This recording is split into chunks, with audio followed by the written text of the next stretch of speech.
سب سے پہلے تو مذاکرات جو ہوا پی ٹی آئی کے درمیان اور پی ڈی ایم پارٹیوں کے درمیان وہ مثبت ترین پیش رفت تھی، کیونکہ مذاکرات کی کوئی امید نہیں تھی، انکاری تھے خان صاحب ان کے ساتھ مل بیٹھنے کے لیے۔ تو سب سے اچھی پیش رفت یہ ہوئی ملکی سیاسی منظرنامے میں کہ مذاکرات کے 3 ادوار ہوئے۔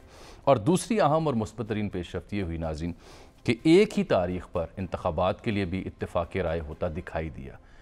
اور اختلاف کہاں ہوا؟ جو حوصلہ شکن خبریں ہیں وہ یہ ہیں کہ کس تاریخ کو تمام اسمبلیاں ڈیزالو کی جائیں اور کس تاریخ کو پورے ملک میں انتخابات ہوں۔ اس اختلاف کی بنیاد پر تیسرا راؤنڈ جو ہے وہ کل رات ختم ہوا۔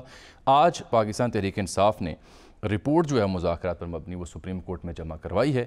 اس میں انہوں نے کہا ہے کہ 4 ہماری شرائط تھیں ایک ہی روز انتخابات کے لیے، اس میں سے پوری وہ نہیں کی حکومت نے۔ ساتھ پی ٹی آئی نے اس رپورٹ میں ایک اور بڑا اہم عندیہ دیا جو کہ انتہائی اہم پیش رفت ہے، وہ یہ کہ اگر آئینی ترمیم درکار ہے ایک ہی روز ملک میں انتخابات کے لیے تو اس کے لیے ہم بھی تیار ہیں، اسمبلی واپس آنے کے بھی خواہاں ہیں، لیکن حکومت اس سے اتفاق نہیں کرتی، کیونکہ حکومتی موقف یہ سامنے آیا ان مذاکرات کی روشنی میں کہ نگران حکومت آئی ایم ایف سے مذاکرات اور بجٹ پیش نہیں کر سکتی، بجٹ پیش کرنے دیا جائے اور فوری اسمبلیوں کی تحلیل پر لچک دکھائی جائے۔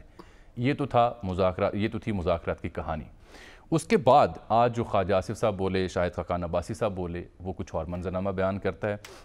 ساتھ اے این پی کی بھی آج آل پارٹیز کانفرنس تھی، انہوں نے بھی کہا ہے کہ پارلیمان سپریم ہے، ڈکٹیٹ نہ کریں۔ اس سے اے پی سی میں پی ٹی آئی شریک ہی نہیں تھی، جو کہ ایک اہم حصہ ہونا چاہیے اس معاملے کا۔ اے پی سی پھر کیسے ہوئی؟ انہوں نے اس کا نام دیا آل پارٹیز کانفرنس کا۔ پہلے تو خیال تھا کہ وہ شریک ہوں گے، نہیں، انہوں ملے بھی تھے شاہ محمود قریشی سے، جے یو آئی فے کا کوئی معاملہ تھا، ان کو کے رہنما، اور انہوں نے کہا تھا کہ خان صاحب تو نہیں آئیں گے لیکن پارٹی کی ریپریزنٹیشن ہو جائے گی۔ لیکن آپ کریلے گوشت پکا رہے ہوں اور کریلے موجود نہ ہو تو پھر کیا لطف ہوگا اس کا؟ آلو گوشت پکا رہے ہیں آلو موجود نہ ہو تو کیا لطف ہوگا؟ تو کیا لطف ہوگا؟ اور دوسرا الیکشن جو ہے معنویت تو اس میں تبھی پیدا ہوتی جبکہ پی ٹی آئی بھی شریک وہ میں اس کے اعلامیہ بھی اس کے جو جماعتیں شریک ہیں وہ بیان کرتا ہوں، ان کی بھی اپنی ایک حیثیت ہے، لیکن نظر انداز نہیں کیا جا سکتا۔ ایک اور اہم موضوع یہ تھا جو آج آپ کے سامنے ہم لے کے بھی آئیں گے، وہ الیکشن کمیشن نے جو اہم فیصلہ کیا کہ انہوں نے سپریم کورٹ میں نظر ثانی کے لیے درخواست دائر کی، جس پہ اعتراض تو لگا، لیکن اس درخواست میں جو استدعا کی گئی ہے وہ انتہائی اہمیت کی حامل ہے۔ وہ یہ کہہ رہے ہیں کہ سپریم کورٹ کے پاس انتخابات کی تاریخ دینے کا اختیار نہیں ہے، عدالت نے تاریخ دے کر اختیارات سے تجاوز کیا، 14 کو ہم پنجاب میں انتخابات نہیں کرا سکتے، فنڈز بھی نہیں ملے اور سیکیورٹی بھی نہیں ملی۔ یہ ہے سر آج کا ہمارا رن ڈاؤن، اس پہ ہم بات کرنے جا رہے ہیں۔ آج میں نے سوچا یہ کہ کسی سیاستدان سے بات کرنے کی بجائے چونکہ تازہ معلومات ہیں تو ہمارے نمائندہ خصوصیاً جاوید حسین، یہ جو پی ٹی آئی کی رپورٹ ہے اس تک بھی ان کی ایکسیس تھی، پی ٹی آئی رہنماؤں سے اور پی ڈی ایم رہنماؤں سے بھی ان کی ملاقات 3 ادوار میں ہوئی۔ ایک بات میں تو اتفاق ہو گیا نا، کیا؟ کہ انتخابات ایک ہی تاریخ کو ہونے چاہیے۔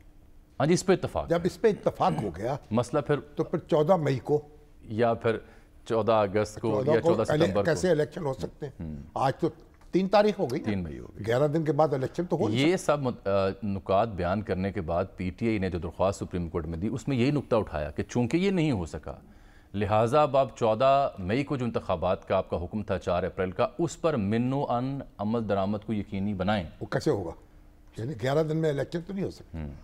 اب الیکشن کمیشن کہتا ہے کہ یہ آپ کا اختیاری نہیں ہے، اختیار الیکشن کمیشن کا ہے، تو ٹھیک ہے، سپریم کورٹ ہے اور وہ بالا تر ادارہ ہے کانفلکٹ ریزولوشن کا، اس کی اپنی حیثیت ہے، لیکن اس کا مطلب یہ نہیں ہے کہ سپریم کورٹ سول کورٹ کا کام بھی کرنے لگ پڑے، سپریم کورٹ ہائی کورٹ کا کام بھی کرنے لگ پڑے، تو یہ بھی سمجھنا ہوگا نا۔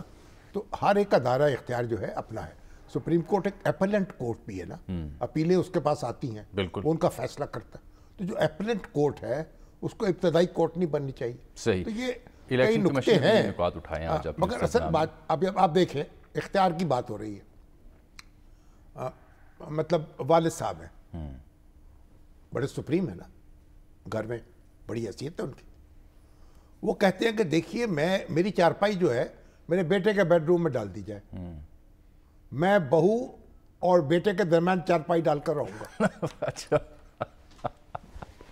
کیونکہ میں سپریم ہوں، میں اوورسائٹ کروں جو کروں۔ اس پہ میں کیا تبصرہ کروں شامی صاحب؟ اب اندازہ لگائیں تو کیا یعنی فرما برداری کا یہ تقاضا ہے کہ یہ حکم جو ہے مانا جائے؟ اس دلیل کا ویٹ کیا ہوگا اگر واقعی حکومت یہ دلیل لے کے چلی جائے آپ کی بات سننے کے بعد؟ ہر ادارہ جو ہے، اب دیکھیں آپ کہیں بھئی ویسے حکومت سے بعید کوئی نہیں، آپ کی بات سننے کے بعد ہو سکتا ہے کہ دلیل لے جائیں. بیگم ساس کہے بہو کو کہ بھائی بہو ٹوائلٹ میں ذرا اپنا جانماز بچا لو، وہی نماز ادا کر لو. اللہ معاف کرے. اور میں تو اور بڑے میاں کہیں کبھی میں تو کچن میں بیٹھ کر رفع حاجت کروں گا. اللہ اکبر. شامی صاحب پہلی مثال کافی تھی. میرا مطلب یہ ہے ہر یعنی آداب ہے نا، کوئی شائستگی ہے، کوئی کلچر ہے، کوئی ثقافت ہے، کوئی اقدار ہے کہ اختیار جو ہے ایک دوسرے کو آپ بس دھونس جمانے کا نام اختیار ہے. اس پہ جیسے آپ آج یعنی اسمبلی میں تقریریں ہو رہی تھی، او بھائی کہ وہ کہہ رہے تھے چیئرمین صاحب کیا ہیں وہ نور عالم خان، اس کے پبلک اکاؤنٹ پی اے سی کے پبلک اکاؤنٹس کمیٹی کے، وہ کہنے لگے آپ سپریم کورٹ کا 10 سال کا حساب لے کے میرے پاس آؤ. وہ کہتے ہیں 2010 سے 2021 یا 22 تک رجسٹرار عذاب آ جائیں کیونکہ اختیار میرے پاس ہے. او بھائی اللہ کے بندے، میں تو حیران ہوں. نہیں یہ نہیں، انہوں نے مزید جو فرمایا نا وہ قابل غور ہے. وہ یہ کہتے ہیں کہ اگر رجسٹرار سپریم کورٹ نہ آئے تو وارنٹ جاری کروں گا، اور وارنٹ پر اگر انہوں نے سٹے آرڈر لے لیا تو دوبارہ وارنٹ جاری کروں گا. تو پھر سٹے آرڈر آ جائے گا. آپ دیکھیے کہ تماشا بنانا چاہتے ہیں، تماشا یہ ادارے آمنے سامنے ہیں، یہ تو آپ کھل کے نظر آ رہا ہے. تو پھر آپ یہ خسارے کا سودا کر رہے ہیں نا. دیکھیں ریاست کمزور ہو رہی ہے نا، تو ریاست کے جو دشمن ہیں وہ بغلے بجائیں گے.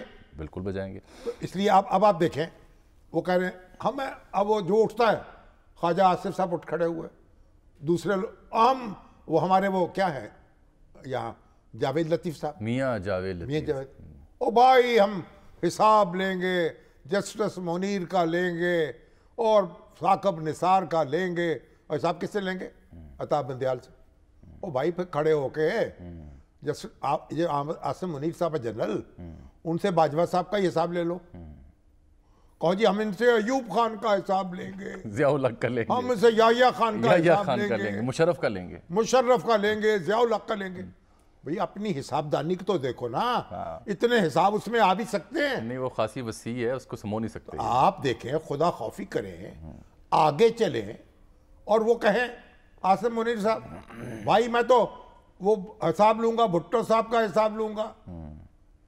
دیکھیے آپ نے اسمبلی نے کہا نا کہ بھئی 2 حصوں میں ملک تقسیم ہو گیا، پھر اس کے بعد کیا ہوا تھا؟ ماشاء اللہ کی توثیق کی، تو پھر باقی ادارے بھی حساب مانگیں گے، باقی ادارے بھی حساب مانگیں گے، پھر سپریم کورٹ بھی حساب مانگے گی. چلیے میں ذرا آگے چلتا ہوں. یہ حساب جو ہے وہ کیا کہا کسی ہمارے ملتانی شاعر نے نا، رند بخشے گئے قیامت میں شیخ پکارتا رہا حساب حساب حساب. بالکل ٹھیک. اچھا جاوید حسین صاحب ہمارے نمائندہ خدا خصوصی خوفی کرو، مذاکراتی ادوار بھی انہوں نے کور کیے، جو پی ٹی اے نے درخواست جمع کرائی وہ بھی ان تک ہے اور حساب لے رہے ہیں، ان سے بات اختیارات کا مظاہرہ کر رہے ہیں. صحیح کہہ رہے ہیں. اب یہ کہتے ہیں کہ اس پر اتفاق ہو گیا کہ ایک دن الیکشن ہونے چاہیے. ایک دن جب اس پہ اتفاق ہو گیا تو 14 مئی کہاں گئی؟ ختم ہوئی.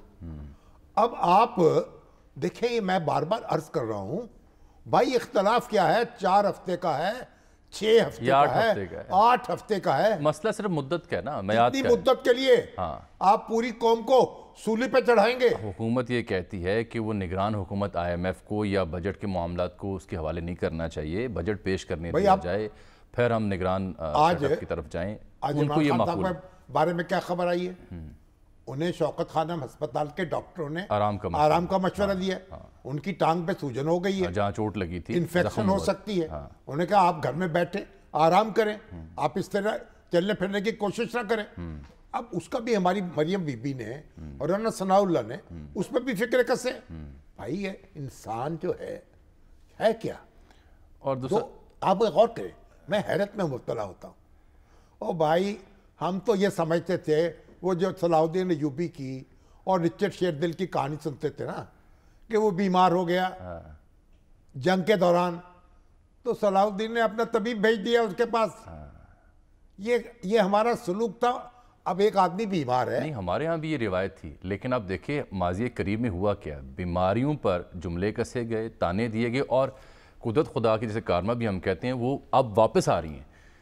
چاہے وہ نواز شریف صاحب کی بیماری کا معاملہ ہو، محترمہ مریم کا ہو، ان کی محترمہ اہلیہ کا ہو، یہ سارا کچھ ہوا. تب پی ٹی اے یہ جملے کسی تھی، اب یہ لوگ یہ جملے کسی. نہیں مگر ان کو کوئی سیکھا نہیں. آج شخص جو ہے اس کو ضروری ہے کہ وہ اس نے گاندھی ڈالنا ہے، وہ بھائی دعا کرنی چاہیے اللہ تعالیٰ ان کو صحت عطا فرمائے. آپ اس پہ فکر چست کر رہے ہیں, آپ اس کا منہ چڑھا رہے ہیں.